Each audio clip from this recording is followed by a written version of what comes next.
to order of the Standing Committee on International Trade, pursuant to the order of reference Thursday, February 6, 2020, Bill C-4, an act to implement the agreement between Canada, the United States of America, and the United Mexican States.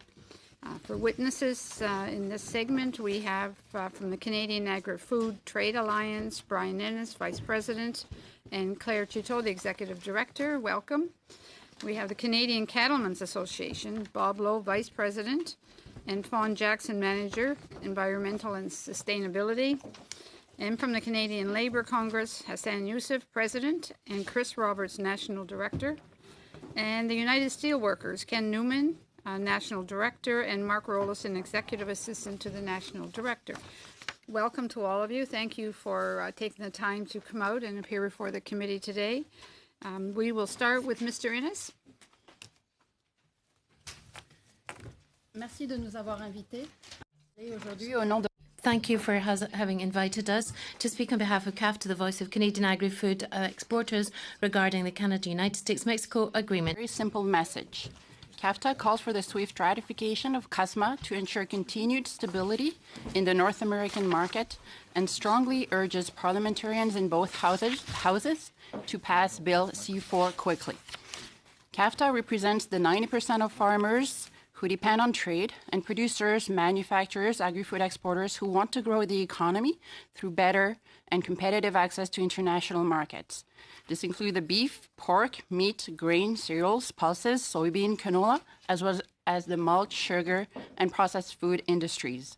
Together, CAFTA members account for more than 90% of Canada's agri-food exports, which in 2019 reached over $60 billion and support about 1 million jobs in urban and rural communities across Canada.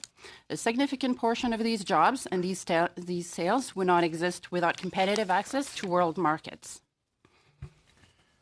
Yet despite this incredible success, we're facing unprecedented uncertainty. Predictability has been eroded, and governments are putting in place tariffs and non-tariff measures that blatantly contradict trade rules. It's happened here in North America, and it's happening abroad. Last spring, CAFTA released a prescription for what's required from trade agreements in this new environment. Realizing Canada's export potential in an unpredictable and fiercely competitive world outlines what is required for Canadian agri-food exports to continue to set records. Our first recommendation at CAFTA is to preserve and enhance access to key export markets. And that is exactly what ratifying and bringing CUSMA into force as quickly as possible will do. We understand the nationalist noises swirling around. We saw it firsthand when we attended negotiation rounds for CUSMA in all three capitals. And it's why we applauded when Canada concluded talks last fall. And it's why CAFTA welcomed the end of aluminum and steel tariffs.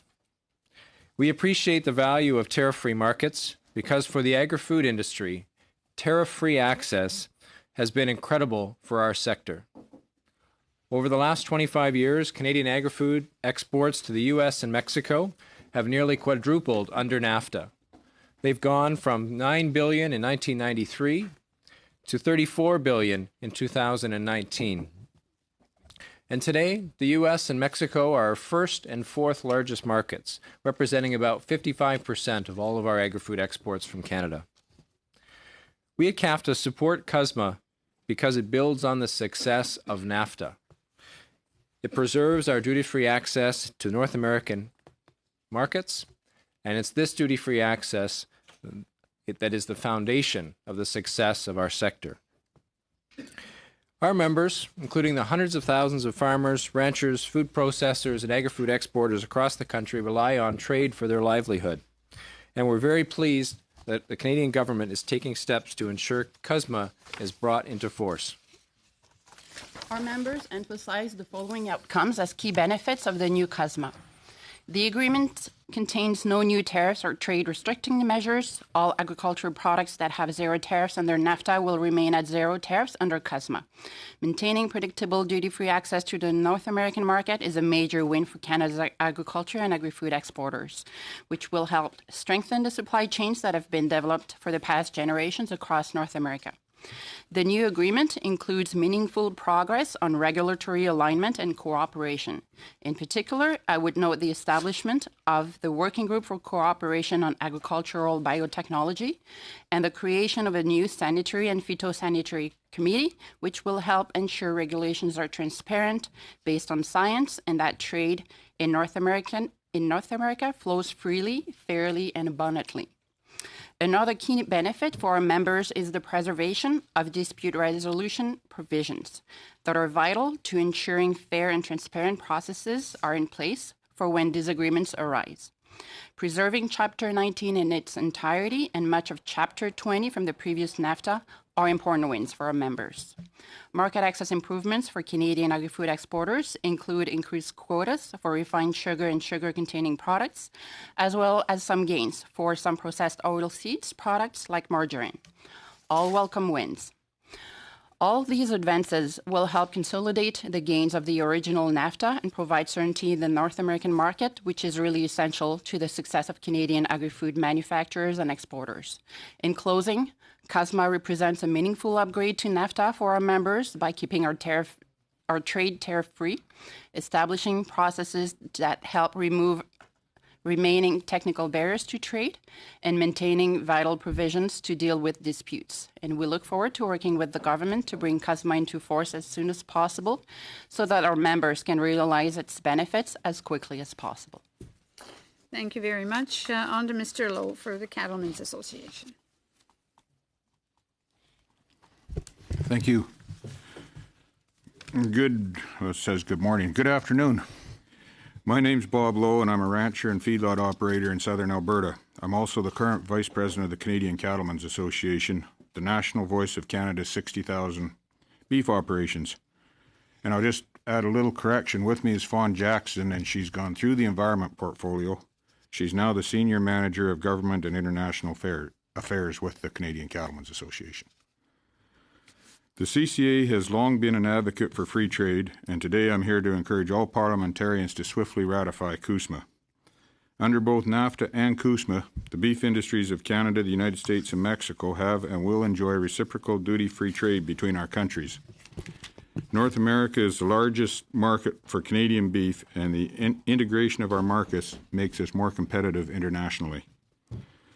The next generation is involved in my family farming operation, and I can tell you I'm excited for their future. Last year, following the implementation of CPTPP, Canadian beef saw an impressive demand bump.